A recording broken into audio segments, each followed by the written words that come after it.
Which way the Omogusi community?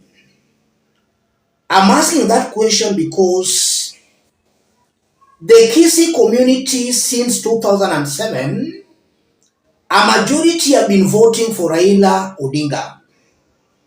Even though in all these elections since 2007, they have been a little bit divided, but a majority of their votes have been going to Raila Odinga. But today, Raila was in Kisii County, and from the videos and photos we have seen being shared around, it's clear Raila Odinga got a hostile reception from Kisii. And there are only three explanations that can explain that.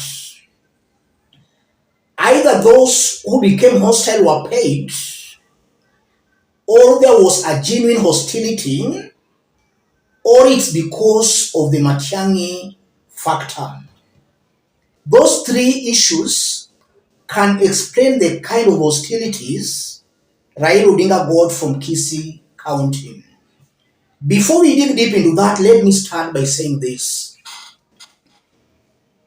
I'm one person who has always maintained that candidates such as Matiang'i or Kiomtata Maraga, such candidates without ethnic baggage behind them can easily send William Ruto home, as opposed to the old known faces of Kalonzo's and Rigathi Gachagwa's.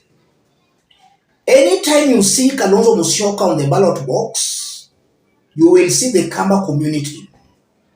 If you see Rigathi on the ballot box, you will see the Kikuyu communities. And because Kenyan communities have got some hatreds among themselves, it's clear that if Kalonzo is on the ballot, some communities will naturally reject him. Same to Rigathi Gachagua. But looking at Matiang'i, the Maragas, and the Okiya Mtatas, you cannot tie a very strong ethnic baggage behind such candidates. They have been cutting across the ethnic lines. What happened today in Kisii has dented Matiang'i's image. It has created a fuel that Matiang'i is a Kisii candidate. And that is a baggage that can easily cost Matiang'i in the event he offers himself as a presidential candidate. Raila Odinga's team and Raila Odinga supporters, now that Raila Odinga faced that kind of hostility in Kisii, Raila supporters can also revenge by rejecting Matiang'i and that team. So for those who are hostile to Raila Odinga, if at all they were paid to do that, I strongly believe they have dented Matiang'i's image. Matiang'i is a candidate who should not carry some ethnic baggage behind him. Let Matiang'i be Matiang'i. Look at it this way.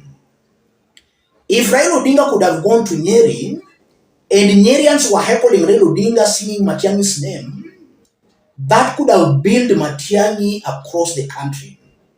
Same to if Raila Odinga was in Machakos and Kambas were heckling Raila Odinga singing Matiang'i's name. That could have built Fred Matiang'i.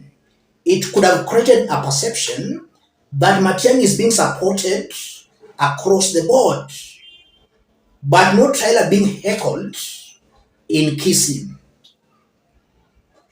If it was an organized heckling, they have dented Matiang'i's image, and it's good for Matiang'i and his team to come out as fast as they can to denounce the hecklers. Let's have a look at this video before we continue.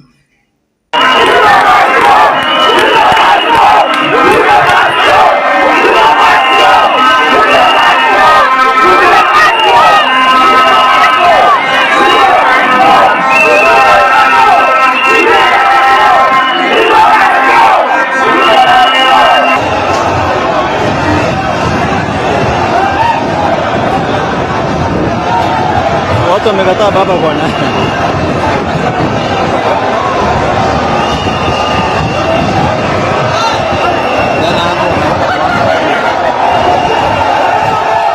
Wewe!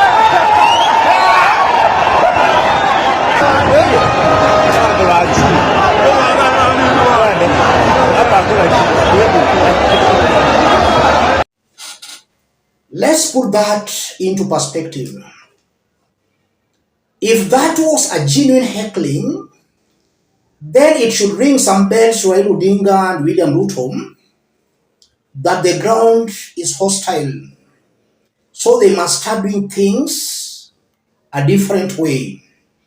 If they continue doing things the way they've been doing, then Kenyans are going to be more hostile to them.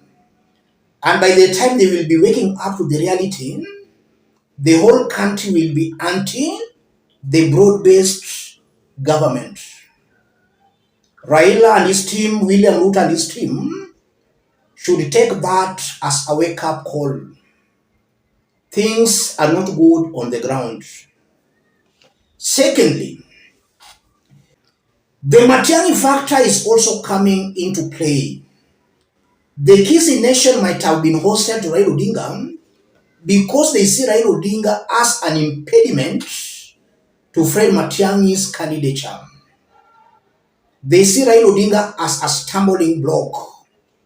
And the Kisii nation can easily identify with Rigathi Gachagwa's team in that they will see Rigathi as a person who can easily support their son. But should Rigathi and his team fail to support Matiang'i, then there can also be a backlash. The Kisii nation can decide to support Raila Odinga and Ruto in order to revenge against Rigathi for having not supported Matiang'i. So it's a double-edged sword. If Rigathi and his team will fail to support Matiang'i, there will clearly be a backlash. And the backlash will mean the Kisii nation will vote in William Ruto and Raila Odinga in order to revenge against Rigathi Gachagua. That's also something I'm seeing here. It's either they will vote for Ruto Raila or for Matiang'i. If at all Matiang'i will go it alone, but not Rigathi and his team. We also know that the Kisii Senator Onyonka is a close Rigathi Gachagwa's ally. Not once, not twice, but severally. He has shown intentions of working with the Rigathi Gachagua and his team. And if you keenly look at Rigathi Gachagua and his team, they are very good when it comes to sponsoring goons to create an impression. I won't be wrong to say, Onyonka and his team, the critiques of the broad-based government must have organized that. And if it's true they organized that, then they have spoiled the chances for Matiang'i. It's better for Raila Odinga to be heckled in Nyeri or in Ukambani than being heckled in Kisii. Let me stop it there, ladies and gentlemen. Let's meet in our next analysis. Thank you.